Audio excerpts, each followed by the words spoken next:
Okay, let's go ahead and get started. Good evening, everyone. I'm Kristen Knoll, a librarian here at Massanutten Regional Library.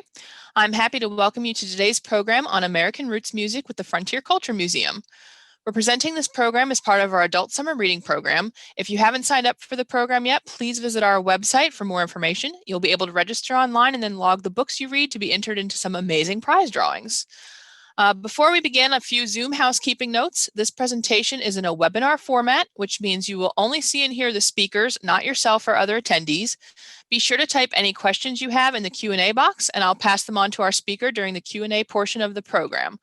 Lastly, if you missed part of the program, want to watch it again, or want to share it with your friends, it will be recorded and posted to our YouTube channel, hopefully by early next week. With us today, we have Zac Bell, who was born in Missouri but moved to Virginia with his family when he was young. He came from a musical family going back generations. Growing up, most people in the family either played fiddle, banjo, or guitar. Music and song was common at family gatherings. Later in life, he received an education in sound engineering from the Recording Workshop in Ohio. He also apprenticed at Sterling Banjo Co in Afton, Virginia. Zac came to the Frontier Culture Museum around 6 years ago as a part-time musician, but has been on full-time staff as a historical interpreter since 2019. He specializes in historical music and folklore, and his main focus is British Isles music and history. His topic today is the origins of American roots music in the 19th century. We'll see how this quintessentially American music genre was born from the traditions of the different immigrant groups that came to call the frontier home in the 18th and 19th centuries. So without further ado, let me turn it over to Zac Bell. So here we are I'm at the Frontier Culture Museum. I'm at our 1820s house. For anybody who's been here, we do have some authentic original homes from different time periods, different areas of Virginia, as well as some European homes and some recreations of some a frontier cabin, a West African farm, and a Native American Eastern Woodlands village. So about the music I'm going to talk about today, as was noted, 18th century and 19th century music was very important to people's lives, these immigrants' lives coming together in the Valley and Pennsylvania, down in the Tennessee Valley. This is where this music really, American music was really birthed. The backbone, I would say, of a lot of the dance music, we'll call it dance music because it had utility back then. Nowadays, music is for a lot of things, but mostly just for listening to. In those days, people would dance to music. So I would say the backbone of it would be British Isles, Irish, Scottish fiddle tunes, but it is a lot deeper than that, especially once it hits inland in the New World and gets into the Valley and into what we would call the frontier. So I'll go ahead and start off with a few tunes. I'll do some more talking, but I'm going to play a few tunes going back to the 18th century. These were collected in the 18th century in Cumberland, Northumberland, and the borderlands of Scotland and England, 1760 to 1770. So with all my research, they're probably older than that. Most tunes are collected, after they've been around a while, where people travel to collect tunes.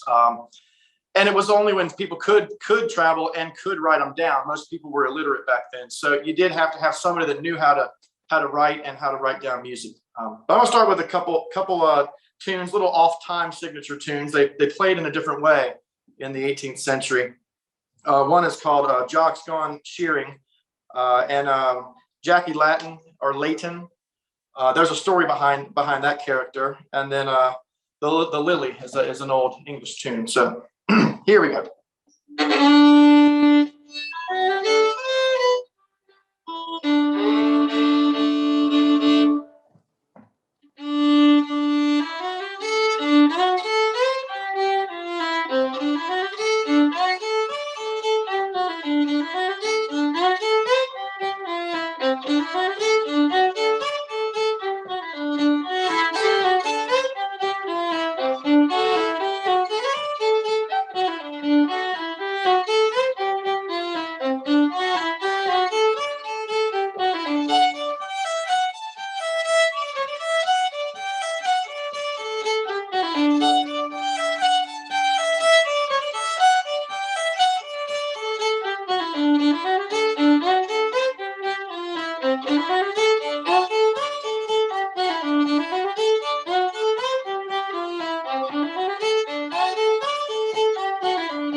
Okay, so those are a few tunes. The last one was more kind of not unlike a reel, more like a hornpipe. But the first two were kind of crooked tunes and different time signatures. They had triple hornpipes and different things that were in 2/4, that were in 7/8. Lots of strange time signatures because of the dances. The dances back then, the English country dances, the Scottish country dances, they would have had different steps that kind of fell out of favor around the mid 1800s, and people just started doing more straight timed reels. That would be circle dances or line dances with partners, interchanging partners, rather than having one partner and having complicated steps. There were easy dance steps back then, but a lot of the dances, when you go back to the 18th century and even into the 17th century, dances were pretty complicated. People took time to learn dances. That would have been a tool for social engagement, to know how to dance, to know steps. If you knew a certain dance that someone was doing and you could perform that, that would be, looked upon with favor. But that gives you kind of an idea of before the 19th century. The music is just a little bit different. So I'm gonna play a couple reels now that are more just your run-of-the-mill, straightforward British Isle reels. Technically, they're Scottish, but they're playing them all over British Isles and Ireland by the 1800s. So one of them, it goes by different tunes. Most people will know this tune as Drowsy Maggie. It's Sleepy Maggie, Maggie, Are You Sleeping? There's a lot of different names for it, and there's a couple different ways to play it. And you're gonna, if any musicians out there, you know, if you go to sessions or play with people, there's a lot of different ways to play a tune, depending on if you're playing it the Irish Donegal way or the Scottish Ayrshire way, the land of Robert Burns, or the Northumberland way. So Drowsy Maggie and Peas Straw, or Peas Stray, they'd say, which was the bedding they'd use from straw to lay down in their houses. That's just an old dance tune from the early 18th century, played into the 19th century. And then Jenny Dang the Weaver's a very common dance tune. So here's just some straightforward reels.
so those are just standard reels. Those would be very common. Still played. Those are still played today.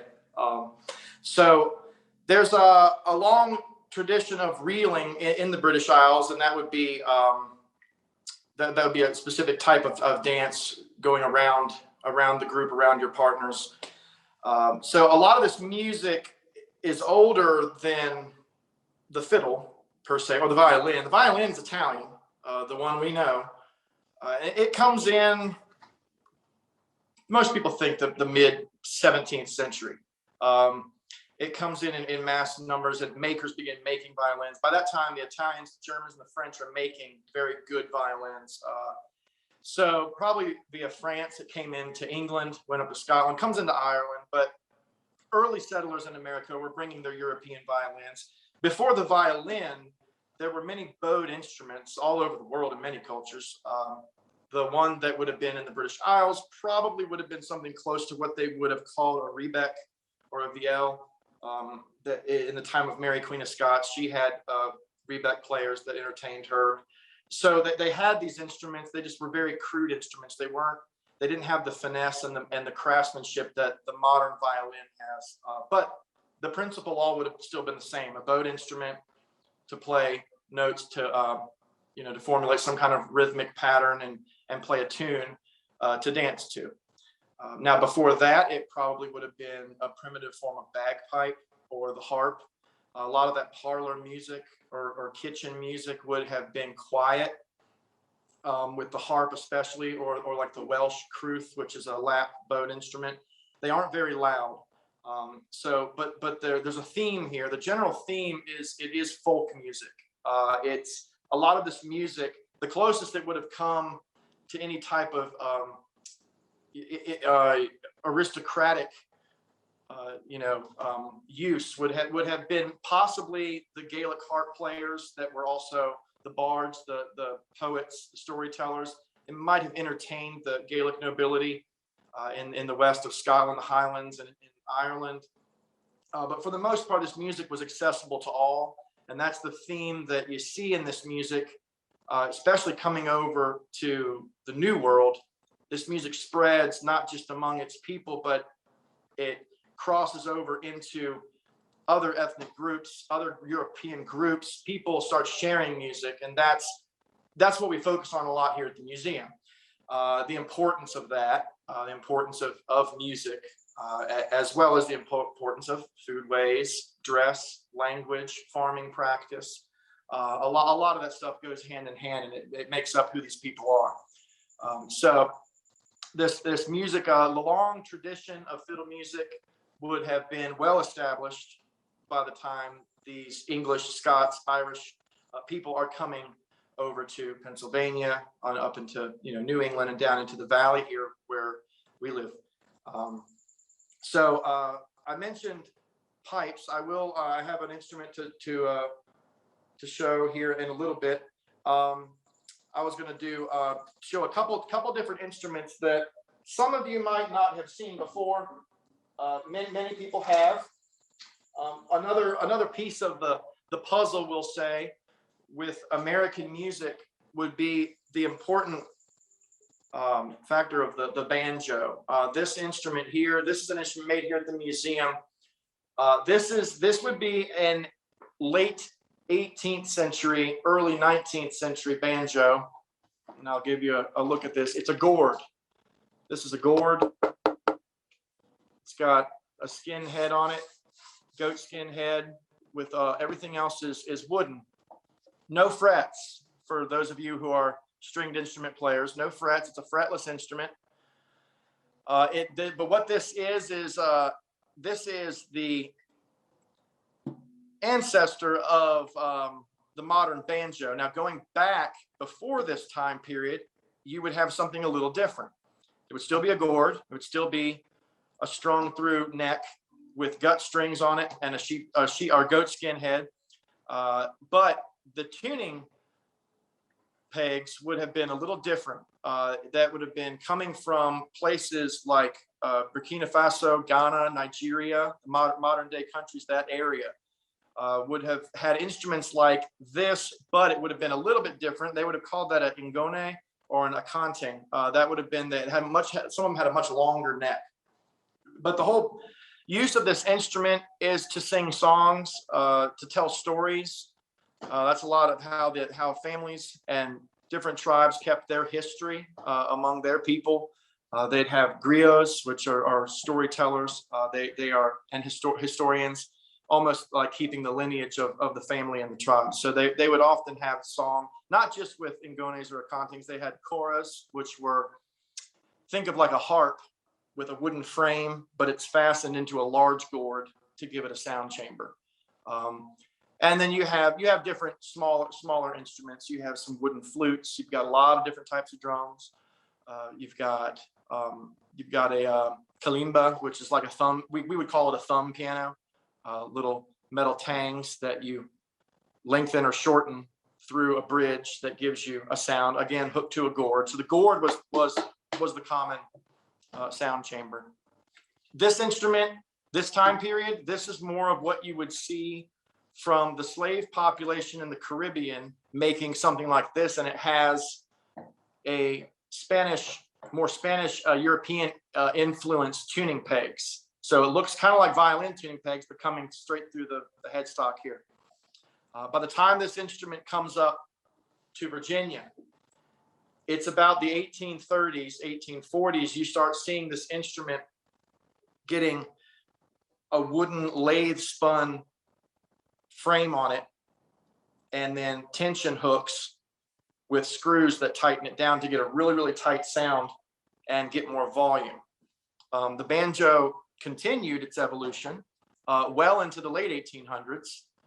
Once the time you have the wonderful era of ragtime music and early jazz, the banjo came to the forefront as the rhythmic instrument because guitars weren't loud enough. They just didn't have the bite to cut through a mix at a live setting for people dancing and stuff. So people would use not the 5-string banjo, but the what they call the plectrum or the tenor banjo. It'd be a shorter banjo with just 4 strings and only meant to make chords. You play it with a tortoiseshell pick and strum it real hard, and that would give you your chords and your rhythm.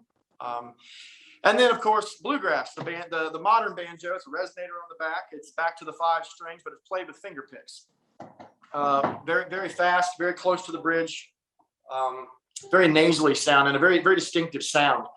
But that's just a quick history of the banjo. But you can see in music, ragtime, jazz, bluegrass, country music, you can see the importance of this instrument and its evolution and how it came to be.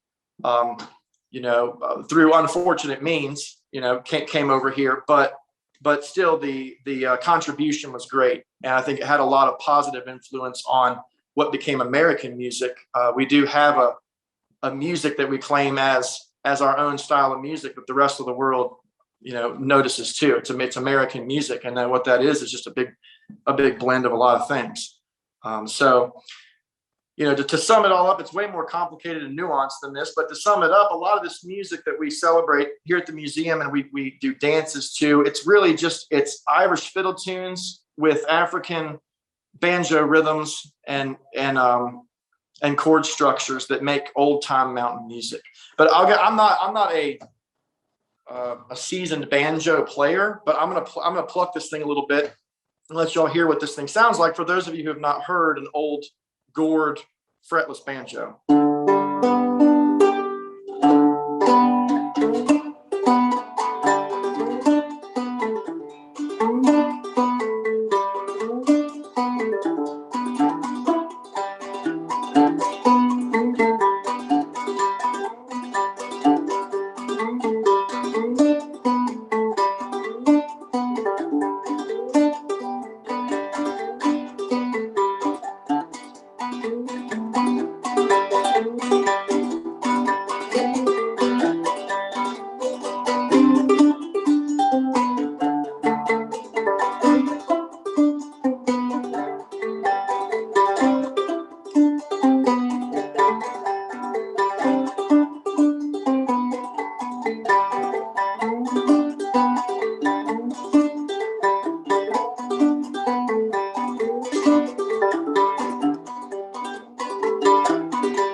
So that's what that playing is. I was bringing my thumb between strings on the backbeat. That's called frailing or claw hammer, or they would call it rapping on the banjo in Arkansas and Missouri in the mid 19th century. There's different names for it, but the whole point of that style of playing is to have a strum and a backbeat.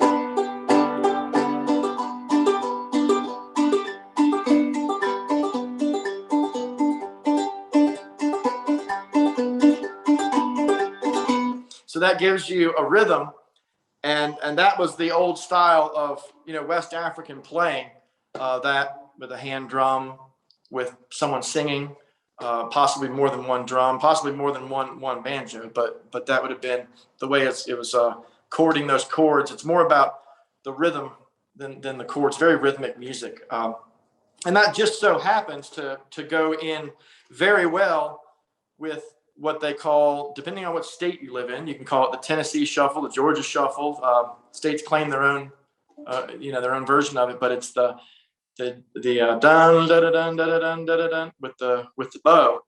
That goes it perfectly with the way the banjo was originally played. So this music just kind of came together very very easily, I'd imagine, because it just was so similar. The Irish music is more note oriented, more about the melody, and the West African music falls in line with, it's more about the rhythm, simpler melodies with complex rhythms, and the rhythm is what was focused on. So you blend those two, you get a lot of notes with rhythm, and that's old time mountain music, string band music. Early country music, ragtime music. That's kind of where all this stuff was headed in the early 20th century. But okay, so I'm gonna do one more, since we're on that note with the old time music. I'll play a little something that has that bowing in it. This is called the flop-eared mule.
So that's an example of that kind of music, where this stuff is all headed.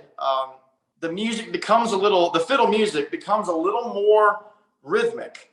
It's a little more bowing, or not that there wasn't a lot of bowing in the British and the Scottish tradition, but it wasn't as focused on the backbeat and the long bowing with the short bowing. It was more about the melody, and that dictated what your bowing was.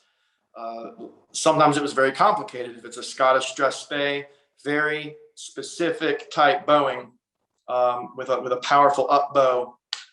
But in America, another thing that happened, which was not, it happened in the British Isles, but it was not commonplace. It was chording or doublings or double stops on the fiddle. That almost became a standard practice in America. There's different theories why that was, whether it was to harmonize and blend in with a secondary instrument, whether it was to make yourself louder, to harmonize with yourself.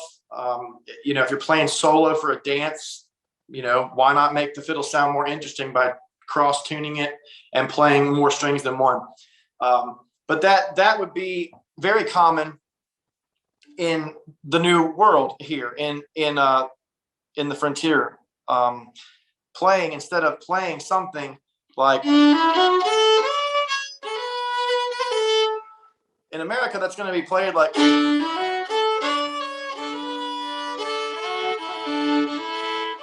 going to have something else going with it. You're going to, if you're playing, then you're going to have this.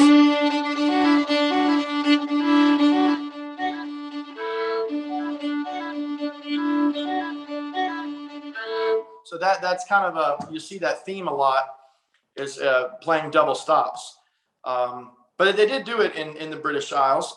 There's a great ballad. I'll go through a Scottish border ballad, and then do an American song that both have double stops. So that'll give you an idea. The fiddle fills up a lot.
Okay, so those are that was a slow march, Scottish slow march, and then the Arkansas Traveler. That's something that probably everybody's recognized in one form or another.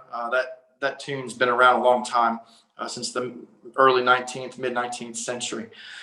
So enough for the fiddle for now. I mentioned pipes earlier. This is kind of a novelty. This would not be common in America until a little later. There are pipe players. But something that where this music all came from before the fiddle, a lot of it was pipe music. The pipe or the harp would be an instrument that would have been used. And now in England, Cornwall, in Lincolnshire, Northumberland, all the way up into Scotland, there were pipes. Now, when people think of pipes, most people think of Highland pipes. Scotland has done a very good job of branding itself as the nation of bagpipes, and rightfully so. They have the biggest repertoire of anybody, but the bagpipe is almost in every other country in Europe and parts of the Middle East, and North Africa at different times in history. There are types of bagpipes all over that people played. Some had 5 notes, some had 9 notes, some had 8 notes. They were always in pretty much in the same on the same page as far as a simple peasant's instrument. That's a good way to sum it up. It was a pretty crude instrument with wood that had been turned, a hole drilled through it, and a cane reed put in it, usually with hemp with beeswax on it, and then plugged into a bag. Before bags, they just blew the actual pipes themselves in their mouths. Greeks, Egyptians, early in Italy, there was, and the Romans had pipes. But the bag is what most Europeans are playing. By the 13th century, 14th century, there's the bagpipe. And the one that I have here would be one that influenced a lot of the fiddle music, where a lot of our music comes from, would be the border between England and Scotland. This is a small pipe. It's going to kind of be hard to show you. This is the bag. The chanter is where the notes are played. And then the drones are all in one common stock here. It's not thrown over my shoulder like the Highland pipes with 3 drones sticking out. It's very small, and it's a sweet sounding instrument. It's not abrasive like the Highland pipes. Although they have their use as an outdoor instrument, a martial instrument, pipes and pipe tunes, especially the quick marches, the quick steps, the retreat marches, and a lot of the jigs were the First World War era. That was where a lot of Donaldson and McClellan, a lot of great pipe majors in the British Army and British military composed a lot of their finest work was in the early part of the 20th century, but the pipes go back long before that. So I'll give you a listen to these. I'll play an old ballad called "The Bloody Field of Flanders." It's just commemorating the Battle of Flanders, like the Flowers of the Forest tune does. And then an old border jig, do Richard the Rogue.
Okay, so that's an early, that last one's an early jig. I don't know exactly how old it is, probably late 1600s, but that's an example of early music.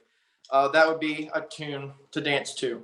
A jig, or on the borders they call it a Cumberland, a type of dance, which would be akin to a jig. It's a 6/8 time signature, and it would be danced within those steps, those parameters.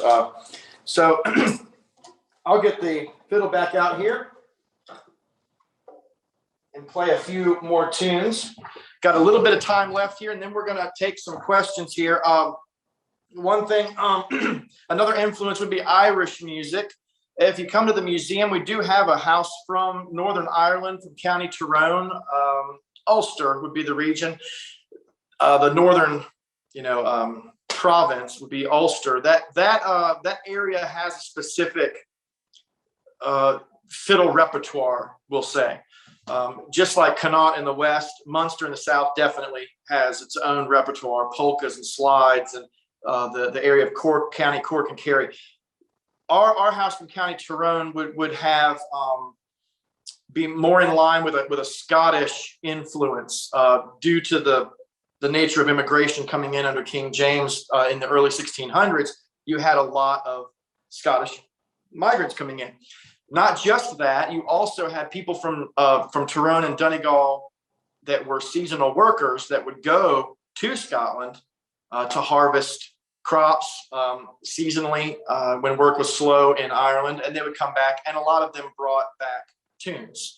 The Sweeney family, the Byrne family, the Doherty family, the McLaughlins. There's a lot of I call them fiddle dynasties. They're these people, these women and men that have played this music for so long within their families that it's become they put their mark on the music, and they kind of own these tunes. They play them in their own special way. But I'll play a tune. County Fermanagh is where our forge here at the museum comes from, and then the house is from Tyrone. So I'll play a couple tunes from those areas. One is called McCormick's Jig. That comes from the Gunn manuscript of 1840, I believe it is. And then I'll play an old tune called The Oak Tree. So it's a jig and a reel. So I'm going to be switching time signatures here from 6/8 to 4/4.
Okay, so that's the Mccormick's jig, the oak tree.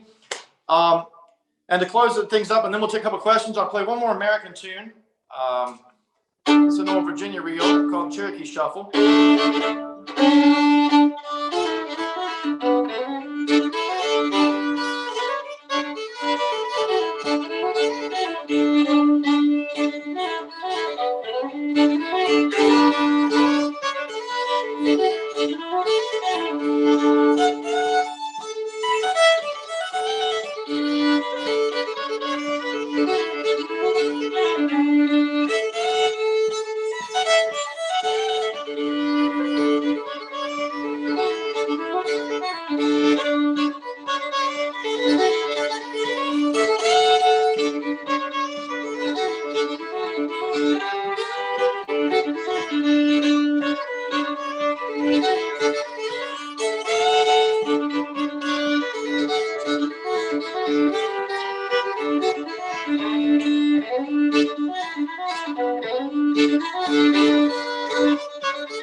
All right, thank you all for listening to the music.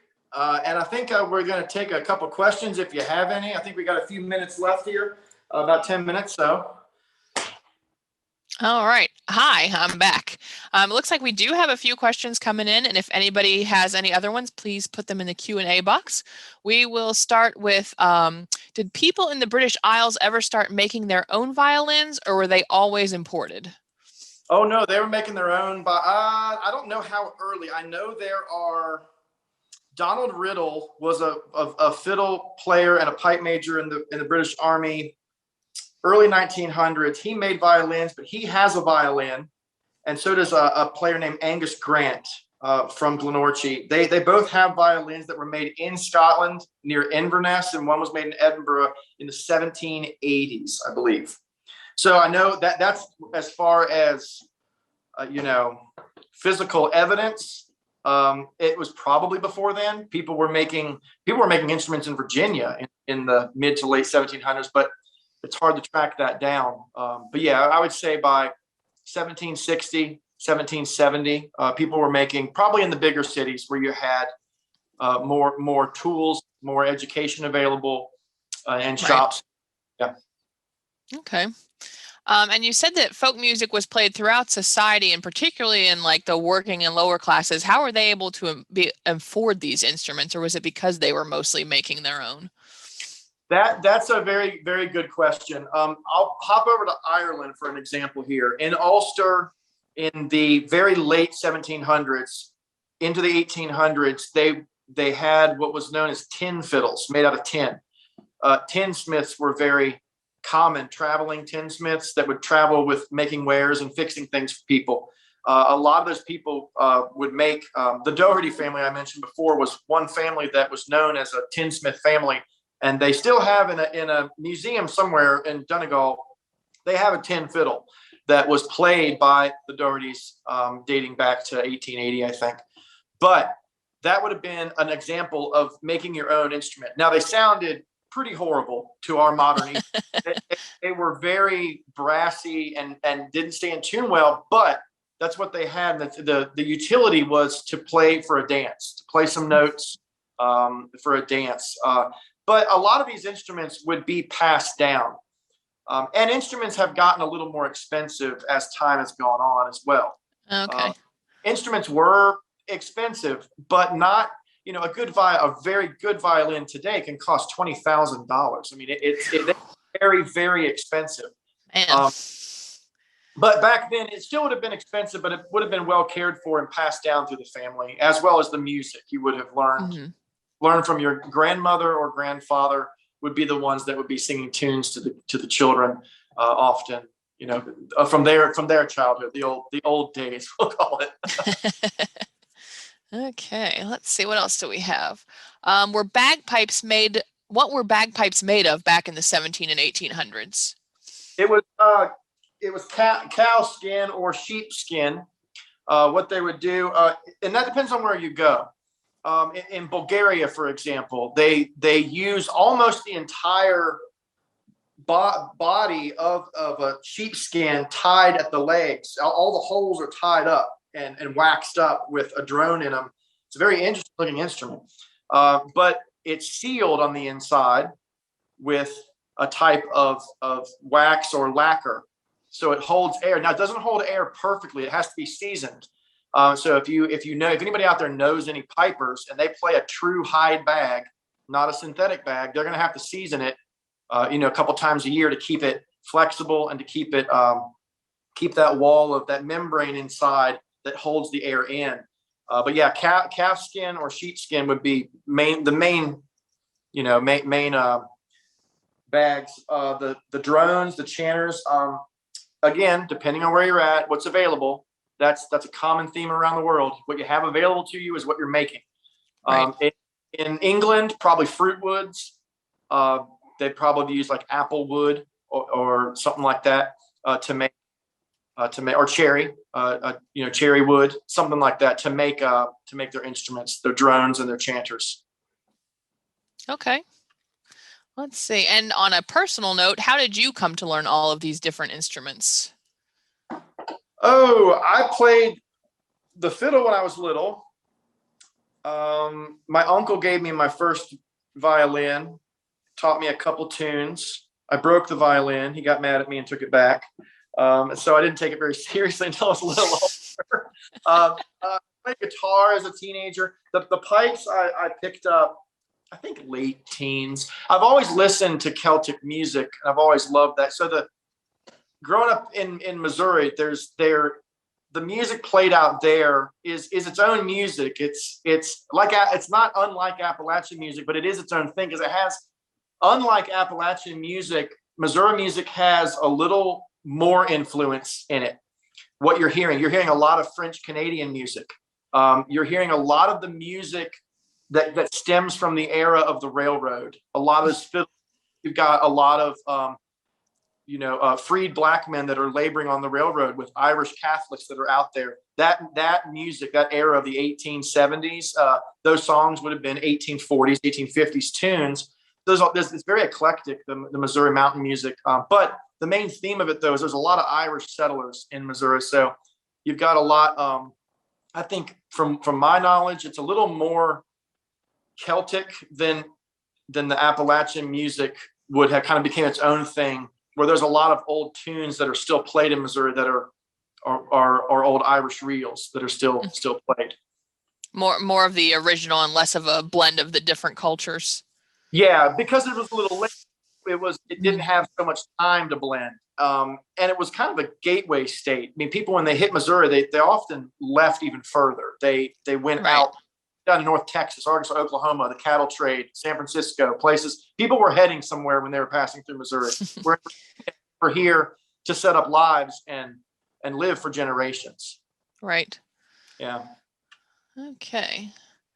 Let's see. I think we're going to do about 2 more questions because we're getting towards the hour here. So, was there any repression of traditional Scottish or Irish music by the English?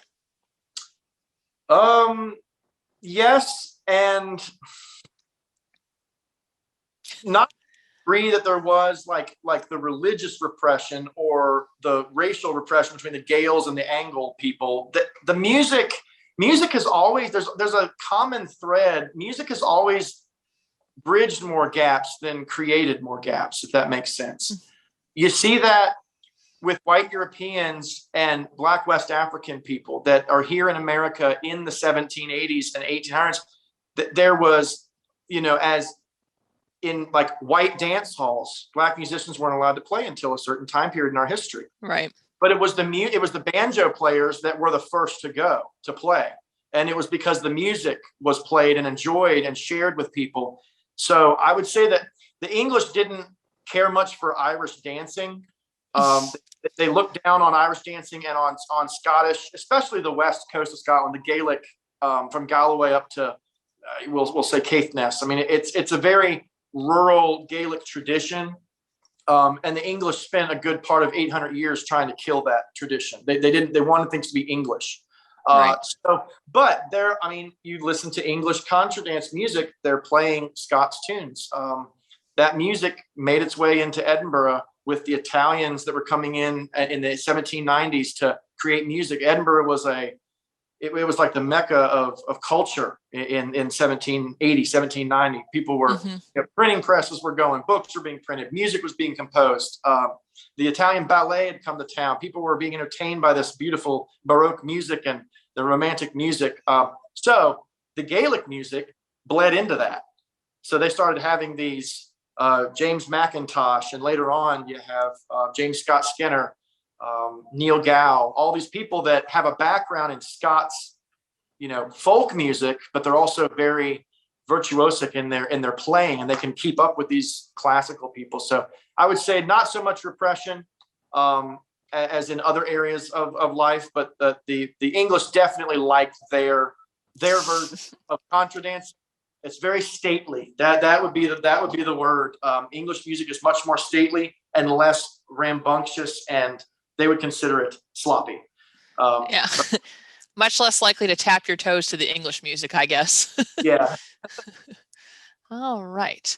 What is the Frontier Culture Museum doing to try and preserve the folk music you talk about and play? Well, as the years have gone by, we've had many musicians here, done music programs. We do a lot of outreaches. Well, we did a lot of outreaches. Hopefully we're going to be getting back to that soon. We can do it limited right now, but that's always something our education director tries to keep in mind is doing a music program. I think we do a lot of programs for kids, 2nd grade to 6th grade. That's kind of our wheelhouse there with visitors and outreaches. We do older kids too, but that elementary level, it's good for them to see. They always enjoy it. First of all, everyone enjoys music, and it opens a door into the past where they can get an idea that the real young kids find it fascinating that the music's not recorded, and it's not hit a button, and you have to know how to play an instrument in order to have music.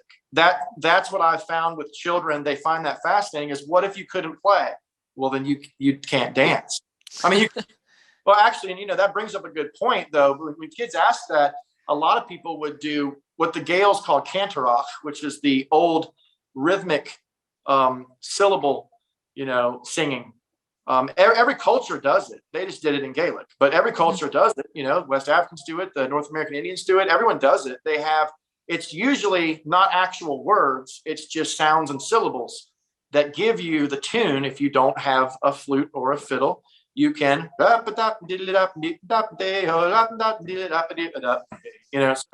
that is your tune. And people would sing that in rural areas that didn't have instruments. They would just mouth the music. Oh. Sounds like you are doing a lot with those kids, and hopefully you will be able to do a lot more now that things are changing a little. We're happy to have you with us today, even if it is not live. I'm sure it would be even more fun live, but I was definitely sitting over here tapping my toes. So, so I think that's going to be it for us because we're coming up on 8 o'clock. So thank you everyone for joining us. And thank you again, Zac. All right. Thanks for having me. I appreciate it. Hope you guys had a good evening. Stay safe. Thank you. You as well. Okay. Bye-bye. Bye-bye.